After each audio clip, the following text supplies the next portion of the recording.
No one knew where the minister had gone that day in May. All of the people of Aberfoyle, Scotland, knew was that he was nowhere to be found. In a way, it was unsurprising. In a way, he was congenial yet peculiar fellow who knew what he was up to. Ever since he had moved to the tiny hamlet 7 years prior, he had rambled on in his quiet, scholarly way, all about an unseen world coexisting along their own. A secret commonwealth, he called it. Some of the residents heartily agreed with the minister's assessment, remembering how their grandparents had told them similar stories when they were just wee babes. Others scoffed at his tales. It was 1692, and modern thinking had moved beyond such superstitions. Surely mankind had reached the apex of mental development. It isn't exactly clear how long Robert Kirk remained missing before his body was found. It is possible that several days elapsed before searchers had located him, on account of the weather. The summer of 1692 would prove cold, wet, and dreary, and a thundery spell had already settled over the British Isles that May. In any event, someone must have remembered Kirk's bedtime ritual.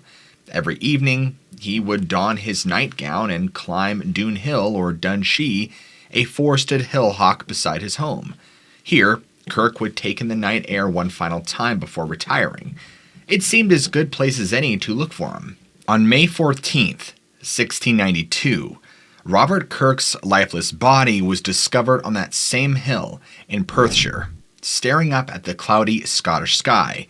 He was still wearing his nightgown. He left behind a son from his first marriage and a pregnant wife. Robert Kirk was buried in the east end of the churchyard in Aberfoyle. His tombstone reads in Latin, Robert Kirk, opener of the Irish language. What lies beneath this slab of stone in central Scotland? Robert Kirk's body, of course. Yet, some question whether there is anything to be found there at all. Some contend that Robert Kirk's grave contains not his remains nor his ashes.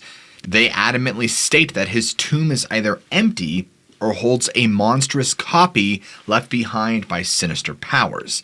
To this day, people believe that Robert Kirk never died. Instead, they think that he was taken into the hillside by the same spiritual forces that fascinated him, the fairy folk. December 9th, 1644 to May 14th, 1692. Modern scholars of fairy folklore are all well acquainted with Robert Kirk. His masterwork, The Secret Commonwealth of Elves, Fauns, and Fairies. It represents a fundamental text in our understanding of these ancient traditions today. By most accounts, the manuscript was finished less than a year before his death. It may or may not have been published right away. If it was, the circulation was so limited that no first printings have ever been discovered.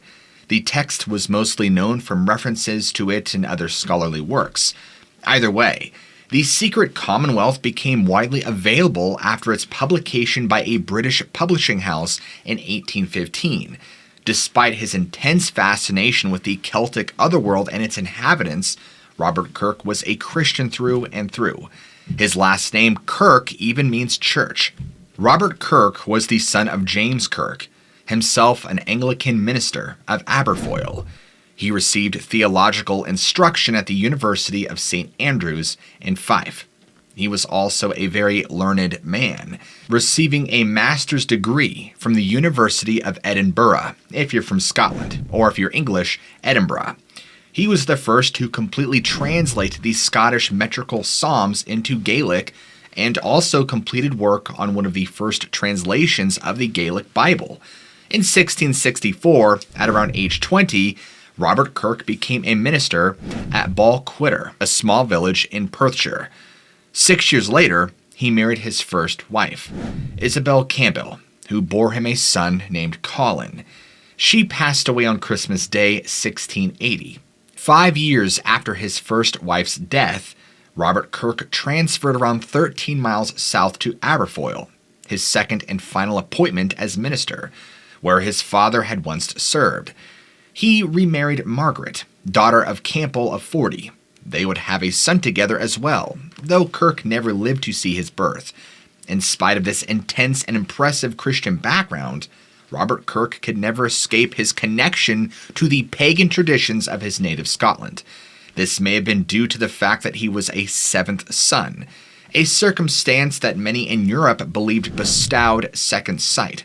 Seventh sons, especially if their fathers were seventh sons as well, were destined to become mystics, healing the sick and more easily accessing the otherworld, the realm of spirits. In The Secret Commonwealth, Kirk himself mentions this tradition, writing that there may be some secret virtue in the womb of a parent, which increaseth until the seventh son be born, and decreaseth by the same degree afterwards. It seems at least possible that Kirk's fascination with the other side may have also stemmed from his first wife's untimely demise and a desire to reconnect with her. In any case, Kirk justified his obsession with the fairy folk through his Christian upbringing. To him, their existence offered biblical proof that other spirits exist, those never human, but instead dwellingly invisibly alongside mankind.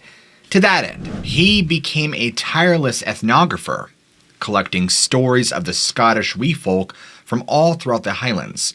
It seems that Kirk wished to use these accounts to vindicate his beliefs among the ever-growing population of atheists, whom Kirk likely encountered during his 1689 visit to Restoration London.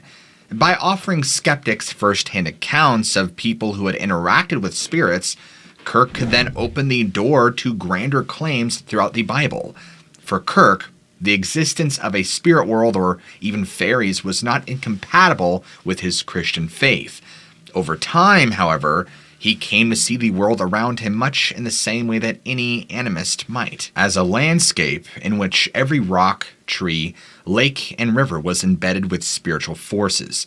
These intelligences had enough autonomy to interact with the peasantry, but always remained subservient to higher powers.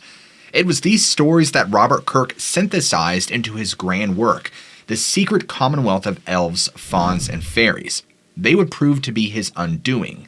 Why should Robert Kirk have been more cautious? Why would anyone fear fairies? I mean, after all, they're well-mannered, benevolent little ladies with wings, right? Nothing could be further from the truth. This softer concept of the fae folk is entirely an artistic flourish, a byproduct of the late 18th century poets and painters. Though fairies were always attributed powers of flight, the appearance of wings is absent in all of their folklore. While often small, they also appeared human-sized and were always described as shapeshifters, capable of changing their size and appearance to whatever they wished. Above all, fairies were dangerous. This isn't to say that they were uniformly evil, though. Some were positively disposed, others negatively disposed. It varied from type to type, and there were plenty of types. Beings we normally wouldn't call fairies today, like mermaids, ogres, giants, and trolls, were all a part of a vast, vibrant ecosystem of spirits spanning the globe. And more often than not, a fairy's disposition was tied to human behavior.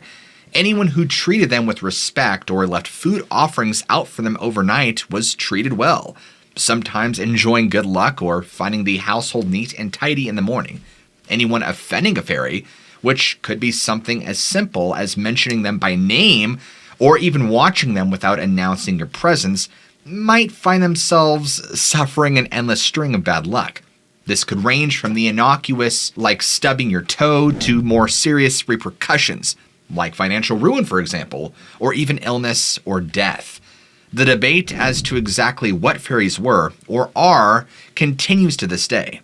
And in some instances, they are clearly reappropriated pagan deities, from major gods and goddesses to minor spirits of the land who inhabited the natural features of the landscape. The general belief is that once Christianity had arrived in Western Europe, these forces were demoted and demonized, becoming lesser spirits subservient to the Abrahamic God, Yahweh. Those espousing a purely Christian view contend that the fairies are actually fallen angels or Nephilim. Depending on the interpretation, there were casualties of the Great War in heaven when Satan rebelled against God. Some say they were those angels too bad for heaven and too good for hell. Others say they were simply on the wrong side of the pearly gates when they slammed shut. causing them to fall to Earth. Here, they took up residence wherever they landed in the islands, bogs, mountains, and forests of our own world. Some became demons.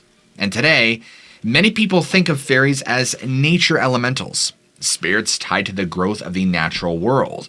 This, however, is a relatively new interpretation, thanks largely to the late 19th century esoteric movement known as Theosophy. Early theosophic figures, like Rudolf Steiner, promoted fairies as stewards of the natural world, adapting them from unrelated cosmologies. The idea took hold rapidly, even in places where they had never been perceived of in that way. Is it true that beliefs predating Theosophy hinted fairies as nature elementals? Some of these ideas even appear in the plays of William Shakespeare himself. However, the idea did not capture worldwide imagination until after the rise of Theosophy. The interpretation of fairies as agents of natural growth, along with their wings and small size, endures in pop culture depictions today. A strong case can be made that the earliest fairy beliefs among rural populations had associated them with the human dead. Fairy lights were regarded as death omens. The Fae folk were regularly seen keeping company with the dearly departed. Sometimes people would pass away only to reappear to their living friends and loved ones, to announce that they had actually become fairies after death. This tradition is apparent in how often ancient burial grounds became associated with the Fae folk, a relationship which extended to many natural hills as well, like the one that Robert Kirk died upon. In fact, Kirk himself remarked how some Scottish Highlanders believed that their dead ancestors dwelled beneath the fairy hills. He reconciled this possibility with his Christian beliefs, proposing that these were the souls of those awaiting the second coming of Christ. The fact that fairy beliefs can be found in just about every indigenous population across the globe does suggest that a reality lies behind these myths. When European settlers arrived in the New World, they were astonished to find that every tribe spoke of little people lurking on the fringes of their territory. In fact, sometimes existing as the dead or as nature spirits. Similar beings can be found in the testimony of African tribes, Australian, Aborigines, populations in island Southeast Asia, Amazonian natives, and people across ancient Asia. Fairies are, in short, pardon the pun, universal. Time and time again, we find fairies engaging in the same behavior, regardless of where they appear. They tend to be small but can change their appearance. They often dwell underground and are related to the cycle of life and death. Above all, they are fond of kidnapping the most vulnerable in society, especially women and children, for a variety of reasons, including interbreeding. They also leave behind changelings, a superstition important to our later discussions surrounding Robert Kirk's demise. Fairies may be the departed, or old gods, or nature elementals, or somehow all three, with human beings somehow evolving into another form after death. We can't say for certain what they are, but it seems that they really do exist. Reports of fairies persist well into the modern day. Some still take place in Perthshire, the same county where Robert Kirk had died. In the 2010s, a witness and his wife walking near a Perthshire fairy hill after dark found themselves immersed in an unnerving silence. The quiet was broken by peals of laughter, seemingly from children, but it should have been well past any child's bedtime as there was no homes nearby. In the 1980s, a child from Perthshire was playing with a Ouija board when her friends claimed that some sort of shape appeared behind her. She did not believe them, though. She later recalled that they had not shut down their session properly, which may account for the supernatural forces that had appeared the following week. Objects would begin moving throughout the house on their own accord.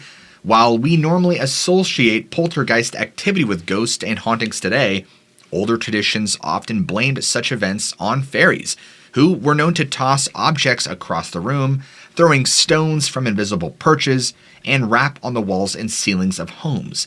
In this particular case, though, a stuffed animal, an eagle, seemed to flash in and out of existence before the girl's very eyes. One night, it was her turn to set the table, a simple act which turned terrifying. Decades later, as an adult, she submitted a report to Simon Young of the Fairy Investigation Society where she described exactly what had happened. I knew something wasn't right, and when I went into the adjacent crockery room for the cutlery to set the table, I opened the drawer and a cupboard at the same time, and this is when I saw the contents of both shaking and leaping around. Obviously, I was hysterical and ran screaming down the corridor to get others. I wasn't believed. Unfortunately, my bedroom was on the ground floor, and to get to it, the dining room, which was of the corner of the building, had to be passed. Because of the scary experience I had, an adult had to stand at the corner so I could go to my room. This activity and the fear accompanying it continued for several days until one night, between midnight and 3 a.m, she awoke with a start. She was certain that somebody was in her bedroom with her. With an abundance of caution, she glanced around the room quickly, her eyes settling on the foot of her bed. In the dim light entering the bedroom from the hallway, the girl could clearly make out a small figure sitting at the opposite end. At first, she thought it was a baby, but the proportions were all wrong. It appeared roughly human, but the witness was certain it was not. Whatever it was thin and had olive skin, sat on the bed pumping its legs as if riding a swing set. Slowly, the thing turned its head, revealing the pointed, chiseled features of an old man of at least 60 years of age, his forehead furrowed and filthy. As she watched as the creature's mouth stretched into a grin between a pair of pointed ears, revealing rows of sharp, pointing blackened teeth reminiscent of a Lord of the Rings goblin. The witness described what happened next. I'm unsure how long he sat there before moving. I couldn't scream out because I was frozen with fear, but I know I was wide awake. I remember him leaping off the bed, but I didn't see him take any physical steps up to me. It was more like he drifted up to me. He grinned at me, pointed a finger at me.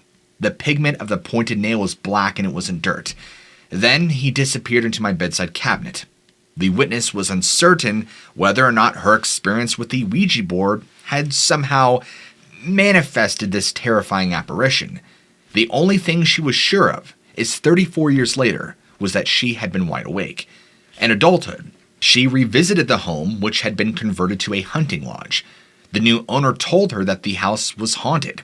Closing her story, the witness admitted that, "I have since learned that fairies are not nice beings and have spoken to a friend who knows a lot about them and about what I saw. She thinks that what I saw was a fairy. I think fairies are folk who live in the forest and woods, and they can be dangerous." Contrary to folklore, other modern fairy witnesses describe them appearing as tiny winged people.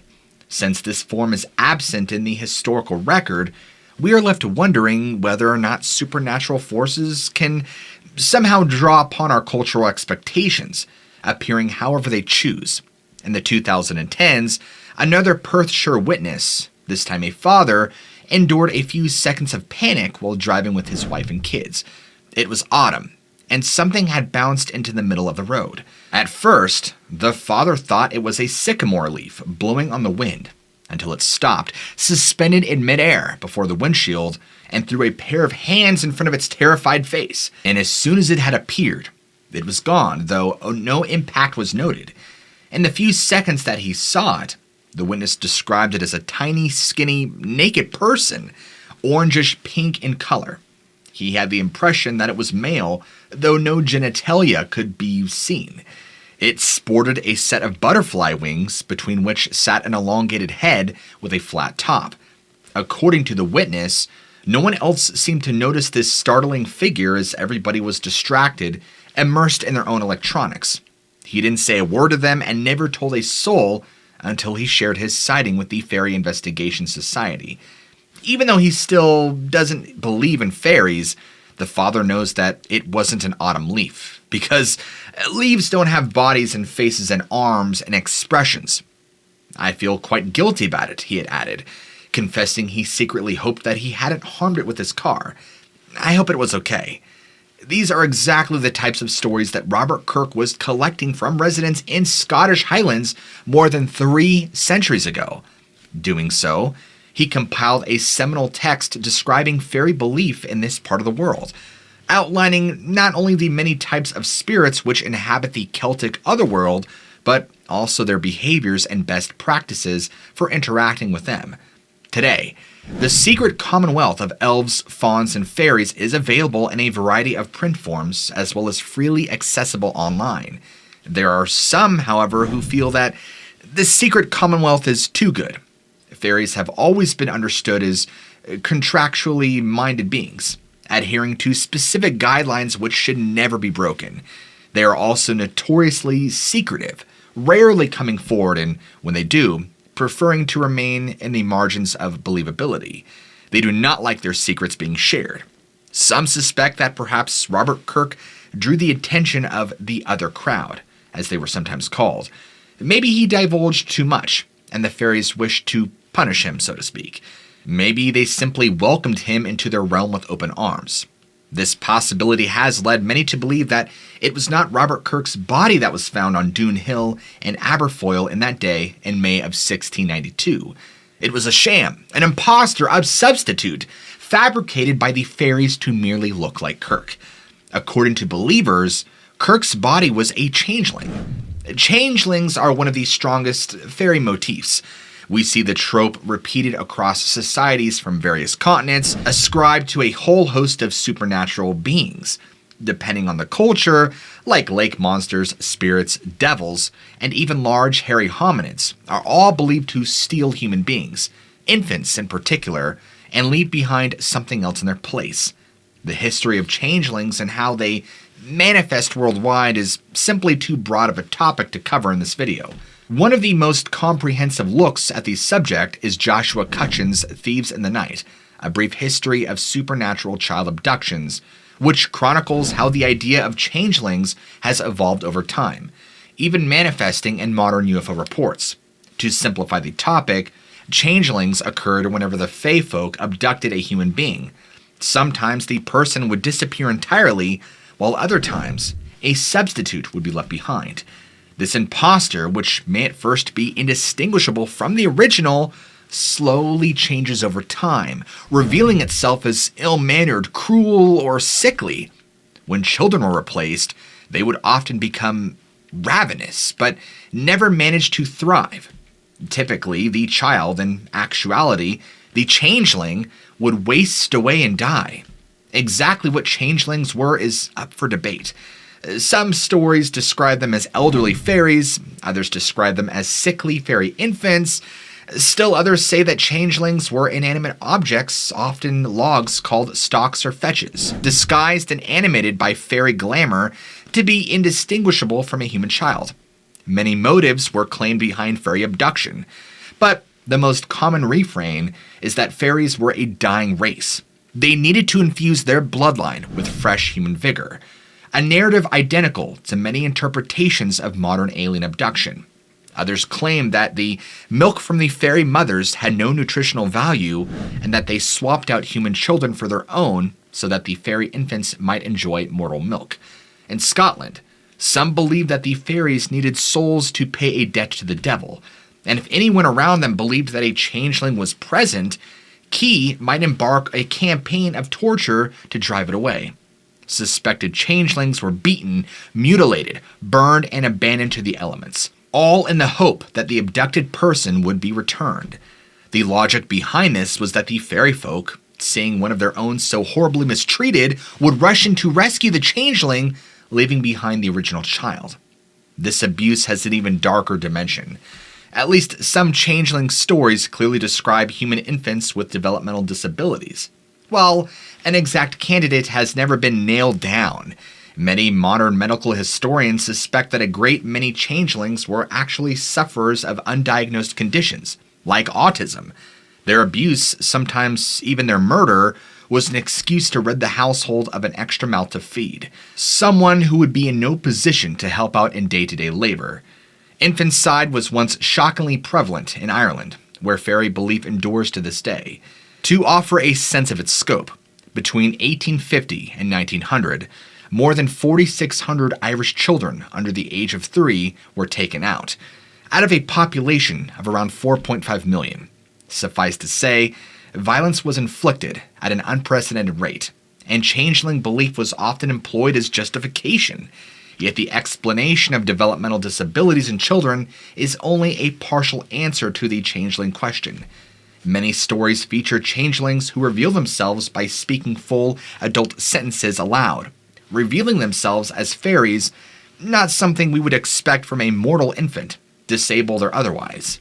Moreover, using developmental disability to dismiss changeling stories ignores the fact that while babies were often targeted, adults, especially women, were also switched out for changelings as well. In these cases, the suspected adult exhibited an abrupt shift in behavior, giving rise to suspicions that they were actually a changeling. Others fell into comas, which was widely understood as representing somebody who had been taken by the fairies. The person in bed was a changeling. Surely, some of these cases might attribute to a sudden onset of mental illness or disease, but not all. Again, to reiterate, there is no doubt that changelings were used as an excuse to visit violence upon marginalized members of society, like women and children. But at the same time, there are too many stories for this to be some sole explanation. The paranormal still seems to be a possibility. Whenever changelings had perished, either from wasting away or from the abuse they suffered, they were buried. But those closest to them always nursed the suspicion or hope that their loved ones still survived among the fairies, living out another life in the otherworld. For those familiar with changelings, this aspect of fairy lore explains what happened to Robert Kirk. One of the reasons he always climbed Dune Hill before bed was that it was widely regarded as a fairy hill, where such spirits were known to congregate. In fact, few sane people living in Ireland and the British Isles at the time would ever dare to mount a fairy hill at night. As someone possessing second sight, Kirk would have been especially vulnerable to attack. For reasons known only to them, the fairies waited until May of 1692 to strike, pulling Kirk either into the hill or whisking his spirit away to fairyland. According to believers, his body was not discovered on the fairy hill the following day, nor is it interred in his grave. There was a body, yeah, but it was the changeling of Robert Kirk. Why did the fairies choose to do this?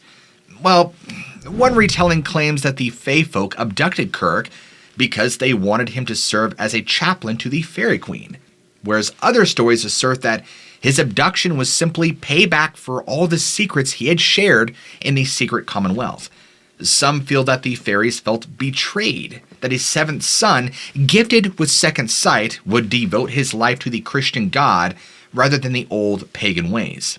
In the end, regardless of which story you believe, the result is the same. He departed from our realm to live among the other crowd. Robert Kirk was buried in the small graveyard attached to the church he once served.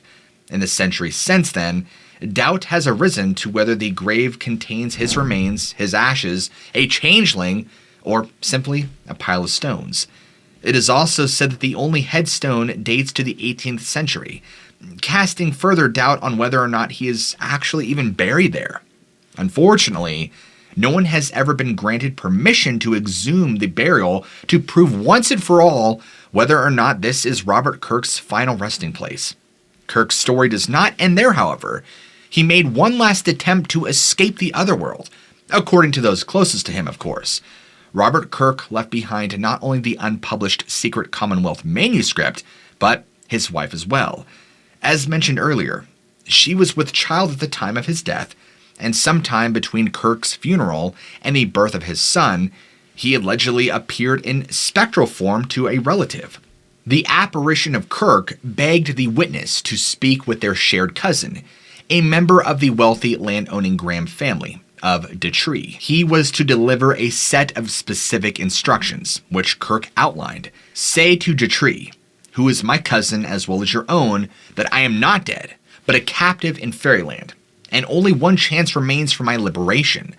When the posthumous child of which my wife has been delivered since my disappearance shall be brought to baptism, I will appear in the room, when, if Dutry shall throw over my head the knife of dirk which he holds in his hand, I may be restored to society, but if this is neglected, I am lost forever. Needless to say, Kirk's relative was startled by this message, but obediently did as he was told and shared it with the cousin. The idea of rescuing someone from fairies with the use of a dirk or dagger was actually well known throughout Scotland, probably because the Fae folk famously avoided iron and steel at all cost, fleeing at the very sight of it. Other legends said that the fairies were a bloodless race, a fact that they were reminded of whenever they saw a blade. Since they couldn't abide this reminder, they cowered whenever presented with sharp objects. Finally, the day of christening came. According to the story, Kirk's cousin showed up, blade in hand, ready to do as he was told. As he watched the infant's baptism, the form of Robert Kirk materialized, right on schedule, just as predicted. However, the vision was too startling for his cousin, who was paralyzed by the sight of his departed family member. He could not bring himself to toss the dirk over Kirk's head, and the Reverend vanished, never to be seen or heard from again. Robert Kirk's namesake and second son grew up to be a reverend, like just his father, and his father before him. Kirk's first son, Colin, would become a successful lawyer in Edinburgh. When pressed upon the circumstances surrounding his father's death, Colin would only reply, "Father has gone to his own kind." You can still submit the Fairy Hill alongside Robert Kirk's old-style home in Aberfoyle, where it is known as the Dune Hill and Fairy Knowe. You might even be able to visit the fairy minister himself. An alternate interpretation of Robert Kirk's fate holds that his soul never left the Fairy Hill beside his home, and was instead trapped within a tree at the summit, which supposedly holds the remains today. A tall, lonely Scots pine, dubbed the Minister's Pine, keeps silent watch over the leafless oak trees surrounding it, themselves now festooned with streamers and ribbons affixed there by the fairy faithful. Various wishes can be seen crawled across all of these streamers, many faded from the weather. Should you visit, be careful. Do not linger longer than you feel welcome. Legend has it that Robert Kirk is still trying to escape his otherworldly prison. Rumors say that you might feel heavier as you leave across the bridge near the Fairy Hill. A heavy burden settles across your back, weighing you down, only to be lifted moments later. According to legend, this is the trapped spirit of Robert Kirk, making one final desperate attempt to hitch a ride out of the realm of the Fae folk. If you guys enjoyed today's episode, be sure to go ahead and smack that like button.